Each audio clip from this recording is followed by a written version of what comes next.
So a recent interview with Herbert Ong and Jeff Lutz, it was really amazing because they were talking about how Tesla is producing their own inference. And so we'll talk a little bit about that, and I'll show you some of the video. But I will make sure to post the video down below so you can watch it yourself. So let's get into it. So in a recent interview between Herbert Ong and Jeff Lutz, it was talked about Jensen Huang predicting Tesla's future and capabilities. It was simply amazing, and especially the speed it takes Tesla or Elon Musk to achieve goals. So welcome to my channel where I give you the latest Tesla news. This AI investor posted a video of Jensen actually just being interviewed recently, and he said, what does it mean for NVIDIA's revenue when Jensen said inference will go up by 1 billion times? So in this interview, Jensen's saying that not only NVIDIA's revenue, but again, you'll explain what does it mean for Tesla if this goes up. So let's watch this. Over 40% of your revenue today is inference. But inference is about ready because of chain of reasoning. Yeah. Right? It's about to go up by 1 billion times. Right, by a million X, by a billion X. That's right. That's the part that most people haven't completely internalized. This is that industry we were talking about, but right. This is the Industrial Revolution. Right.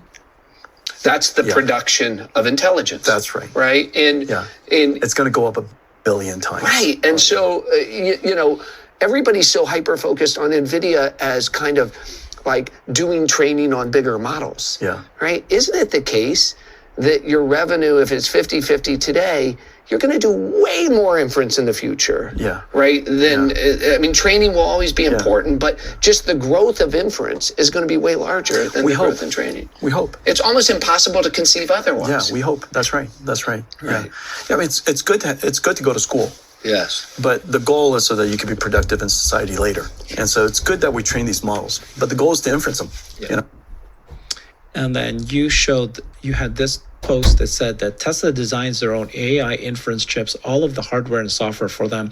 They're used in all Tesla cars and Optimus. Now, Tesla designs their own AI inference chips, all of the hardware and software for them, which are used in Tesla EVs and the Optimus Tesla bot, according to Jeff Lutz. Jeff mentioned that Tesla equals NVIDIA when it comes to inference. NVIDIA is serving the world. However, 6 years ago, the Tesla team and Elon Musk made a bet. Work done on the training side, work done on the inference side, and requirements and capabilities, in this case, self-driving vehicles, and eventually humanoid robots. NVIDIA designs hardware, silicon, and the surrounding computer around it if the customer needs it, and they design the software as well as incorporate it with that. Now, NVIDIA, Jeff said, does not have their own fabrication facilities, so they send the design out to TSMC, Taiwan Semiconductors. TSMC does the production, and then customers buy that product from them. NVIDIA does the hardware and software for inference, but in case of Tesla used to buy their inference from NVIDIA, but they have branched off and did their own. This is the team they have ramped up several years ago, and this is where you have AI3 and AI4 chips, and in vehicles today, incoming the AI5 chips. Others are never going to be able to get over that fact of buying their inference from someone else. That is going to be a line in their unit economics, and they're going to pay out that gross margin. They're going to be paying a license for the software. They're going to be paying out for that hardware margin as well. Tesla's not going to have those lines in their unit economics. So when you start talking about the time to economic scale, when you start putting out millions of humanoids and you start to put out millions of these vehicles, you take this massive line out of the unit economics. Tesla's going to get to economic scale faster just by definition of this alone. So Jeff mentioned this to be very important because even most analysts and on-air personalities do not understand the simple fact that Tesla does this themselves.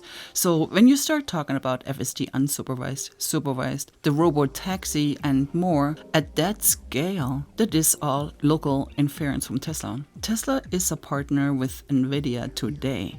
They are buying compute from NVIDIA. They have made the largest cluster in the world, 100,000 unit GPU cluster. Tesla and NVIDIA are definitely partners, Jeff said. And they definitely like working with each other, and both definitely need each other. But when it comes to inference, and this is where the big debate now in the industry is. Where is the AI workload going to go, and where is it transitioning to? What we heard is that Jensen saying there is going to be a massive growth on the inference side. Tesla does their own inference. So Jensen said it's going infer computer and is going to go up 1 billion times. When you start talking about the time to economic scale, when you start putting out millions of humanoids and start putting out millions of autonomous vehicles, Tesla is going to get the economic scale faster. First of all, acknowledgement of achievement where it's deserved. From the moment of concept to a data center that's ready for NVIDIA to have our gear there, to the moment that we powered it on, had it all hooked up, and it did its first training. Yeah. Okay. Correct. So that first part, just building a massive factory, liquid cooled, energized, permitted, in the short time that was done. I mean, that is like superhuman. Right. Yeah. And as far as I know, there's only one person in the world who could do that. Right. You know, I mean, Elon is singular in this understanding of engineering and construction and large systems and marshaling resources. Incredible. Yeah, it's unbelievable. And of course, then his engineering team is extraordinary. I mean, the software team's great, the networking team's great, the infrastructure team is great. You know, Elon understands this deeply. And from the moment that we decided to go, the planning with our engineering team, our networking team, our infrastructure computing team, the software team, all of the preparation in advance, then all of the infrastructure, all of the logistics and the amount of technology and equipment that came in on that day, NVIDIA's infrastructure and computing infrastructure and all that technology, to training, 19 days. You know what? You don't want. Did anybody sleep? 24/7. No question. Then nobody slept. But first of all, yeah, 19 days is incredible. Mm-hmm. But it's also kind of nice to just take a step back and just, do you know how many days 19 days is? It's just a couple of weeks. Yeah. So let's talk news. Tesla's aggressive price cuts triggers 25% drop in used EV prices, leaving dealers struggling. Now, EV prices in the used markets have seen a significant drop, largely driven by Tesla's implementing aggressive discounts on new models. This has created a challenging scenario for both EV owners and dealers. So, what happened? The value of used EVs has plummeted due to Tesla's price cuts in new models. This has resulted in a surplus of unsold EVs on dealers' lots, reversing the trend from 2 years ago when supply chain issues had driven used EV prices to levels comparable with new ones.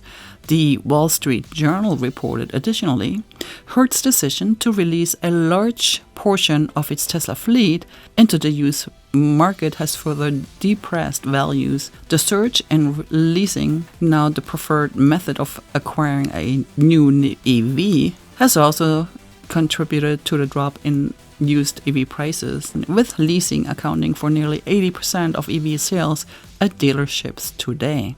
So why does this matter? Now, the decline in used EV prices is part of the broader trend in the EV market. In July, rental car companies, including Hertz, began to distance themselves from EVs due to their rapid depreciation. Tesla's price reductions on models have been a significant factor in this depreciation. Tesla Giga Shanghai hits 3 million production milestone, celebrating with a red model rollout. Tesla's Gigafactory in Shanghai has touched a new production milestone of 3 million cars, the EV giant said on Friday. This is what happened. Tesla made the announcement on X. Giga Shanghai achieved 3 million production milestone, the company wrote on an adjoining image of the employees at the Gigafactory in China celebrating the milestone with a red Tesla car in their midst. On Monday, Benzinga Newswire, Gary Black, managing partner at Future Fund LLC, has expressed doubt about the potential of Tesla proposing autonomous cybercab service to outperform Uber Technology Inc. So, what happened? On Sunday, a social media user on X argued that Tesla's Cybercab could significantly undercut Uber's cost per mile by eliminating the need for a driver. Uber has a bigger network in the beginning, but no modes big enough to defend the $1 per mile difference in pricing, the user said. However, Gary Black disagreed, stating that Tesla's autonomous vehicles are not yet capable of performing with near-perfect reliability. He estimates that Tesla's autonomous driving system currently at 97%, implying that human intervention is still required for the remaining 3% of driving situations. Why does this matter? Now, Tesla Cybercab, unveiled at the V-Robot event last week, was presented as a cost-competitive alternative to existing ride-hailing services. Despite the impressive design and cost advantage, analysts expressed concerns about the production timeline, hitting at the start date of sometimes in 2026 or 2027 at the least. On Tuesday, Benzinga Newswire, Tesla Cybertruck leads the pack as most popular EV truck in the US in Q3, outselling rivals like Ford, GM, and Rivian combined. So, of course, there was much more in the news, and there's more to come, but we'll talk about it on Monday. So I will see you on Monday. Thank you so much for being here, and goodbye.